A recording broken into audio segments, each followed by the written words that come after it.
Olá, amigo e amiga, espero que vocês estejam bem. Gostaria de orar antes de começarmos a comentar. Maravilhoso Pai que estás no céu, pedimos que o Senhor venha inspirar este comentário de acordo com a Tua palavra, Senhor, e também as pessoas que estão ouvindo, que elas possam ser iluminadas por Ti para o entendimento. Te peço tudo isso com gratidão pelos méritos de Jesus Salvador. Amém. Bom, então eu peço para quem está assistindo agora, depois que acabar de assistir esse comentário número 2, que vá até o comentário número 1, são comentários de menos de 10 minutos, e assista para conseguir compreender de maneira completa, certo? Bom, nós vamos começar comentando com relação às 7 igrejas e a sua interpretação histórica, né? Então, para quem não tem ainda familiaridade com a Bíblia, é consenso de que as 7 igrejas do Apocalipse são interpretadas de maneira histórica ou historicista e que isso tem a ver com as épocas de cada uma desde o início da história cristã até os dias de hoje. Então, cada uma tem a sua particularidade, né? E como uma que se destaca pela diferença é que Laodiceia, que é a última igreja, a 7ª igreja, ela não recebe elogios de Jesus nem do Deus Pai, recebe apenas repreensão e uma severa repreensão. Bom, eu quero falar aqui novamente do assunto em questão, muito importante, porque se refere aos tempos atuais, de que o início do juízo está relacionado à igreja de Laodiceia. Isso fica óbvio para o estudante da Bíblia, certo? E vai ficar óbvio também ao longo deste comentário. E também, por ironia, a 7ª igreja, que é a igreja do povo que contém esse juízo, ela também é descrita como uma igreja orgulhosa, infelizmente. Eu fiz a pesquisa em 2 sites de etimologia. Um se chama Origem da Palavra, e este site revela assim a palavra Laos, de Laodiceia, como povo, e também a palavra de Ké, né? Significando costume, lei, julgamento, punição. Você pode procurar ali na internet, você vai encontrar. Também, no outro site, que é chamado de Bíblia Anotada, existe também a palavra Laos também, que está ligada ao termo, a definição como povo. Existe um outro termo também que quer dizer para outra palavra, né, que seria de que, um outro termo em outra língua que eu encontrei, que eu não consigo nem ler, que quer dizer orgulho. Então fica fácil para quem conhece o contexto bíblico ou para quem abrir a Bíblia no livro do Apocalipse e ler a carta à igreja de Laodiceia, fica fácil entender, compreender que esse povo do juízo é também um povo, infelizmente, um povo orgulhoso, o qual Deus Jesus repreende severamente, certo? Então, se você fizer um estudo também de Daniel e Apocalipse, você vai ver que os 2 livros apontam para a profecia das 2.300 tardes e manhãs, que é a profecia que revela o início do juízo em 1844, certo? Também existem estudos que podem te esclarecer isso, e isso é um consenso, certo? Que Daniel e Apocalipse retratam a profecia das 2.300 tardes e manhãs.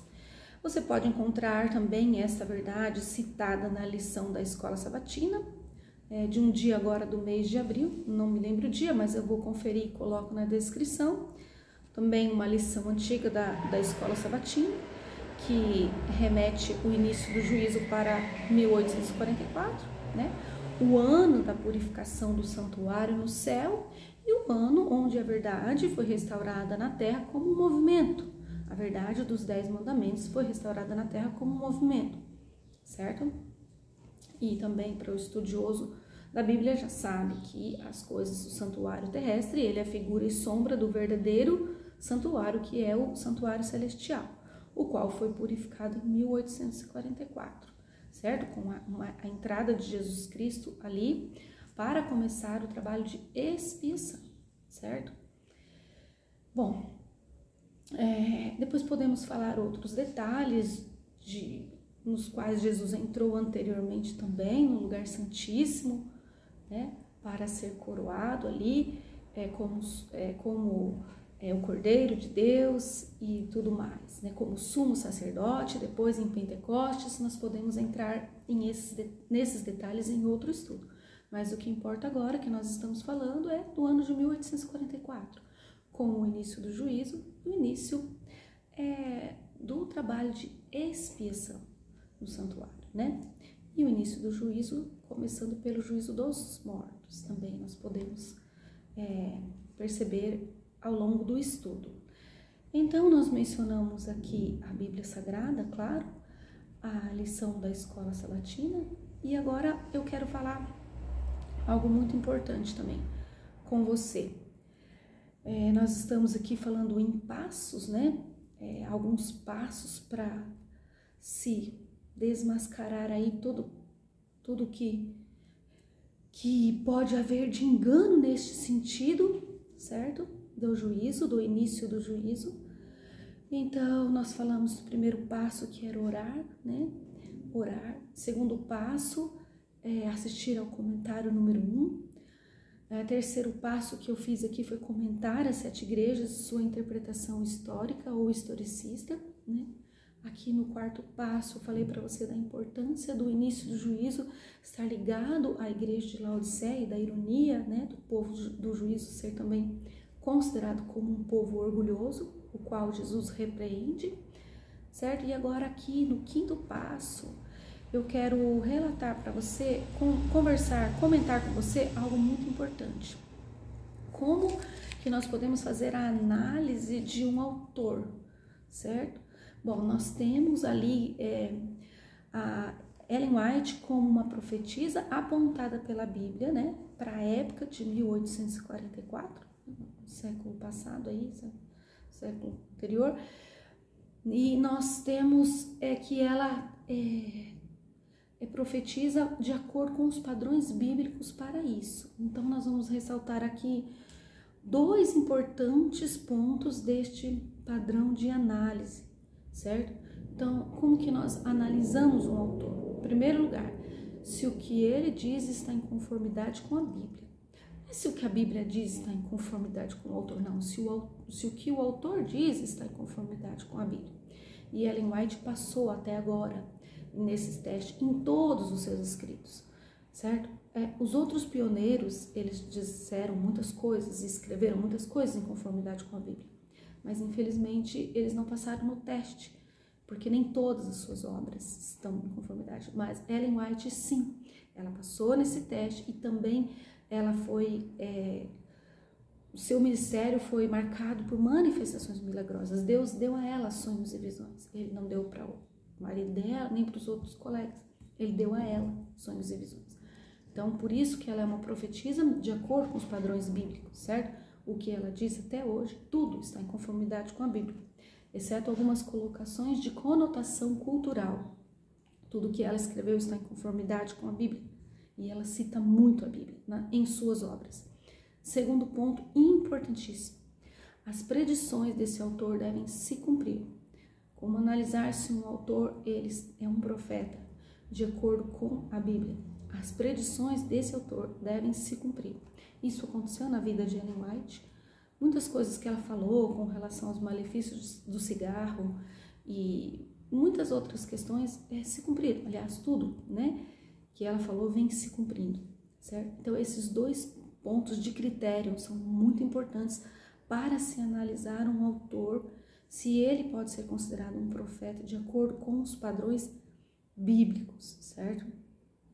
Então, eu quero deixar aqui também 2 conselhos revelados pela profetisa Ellen White. O primeiro deles é que a verdade da Bíblia, ela é progressiva. A verdade é progressiva, certo? Então, os pioneiros não tinham a mesma luz que nós temos hoje, porque as coisas foram acontecendo, e em profecia é assim. Vejam, a palavra profecia, se você procurar no dicionário, ela remete ao futuro. Então a palavra profecia é uma palavra futurista. A palavra apocalipse, que quer dizer revelação, também remete ao futuro. Então a palavra apocalipse é uma palavra futurista. A Bíblia, o livro de Apocalipse é um livro futurista, certo? Então o primeiro conselho de Ellen White aqui, que a verdade é progressiva, isso foi escrito por ela, você pode procurar, você vai encontrar. E o segundo conselho, que devemos cavar fundo nos livros de Daniel e Apocalipse, isso foi escrito por ela. Agora eu quero ressaltar para você aqui também um padrão bíblico. O livro de Daniel relata o tempo do fim, é um livro profético. E o livro do Apocalipse, que foi escrito depois, também é um livro profético. E pelo padrão bíblico, o livro de Apocalipse repete e expande os conceitos de Daniel com relação ao tempo do fim. Isso é muito importante você saber. Então, em primeiro lugar, que a verdade é progressiva, e em segundo lugar, que devemos cavar fundo em Daniel e Apocalipse, certo? E agora aqui o sétimo conselho é analisando a expressão, né?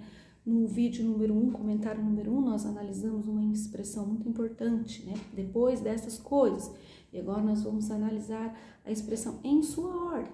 Bom, em sua ordem. Em nenhum outro lugar da Bíblia, da Palavra de Deus, essa expressão aparece como sendo simbólica. Portanto, ela é uma expressão literal, em sua ordem. Quanto ao significado, é muito simples, você pode procurar em qualquer dicionário ali, você vai encontrar a palavra em, que como uma preposição, se não me engano, sua, um pronome de posse, ordem como ordem, ou seja, é o que está em ordem. O livro de Apocalipse é em ordem, na ordem do livro, na ordem do assunto em questão, certo?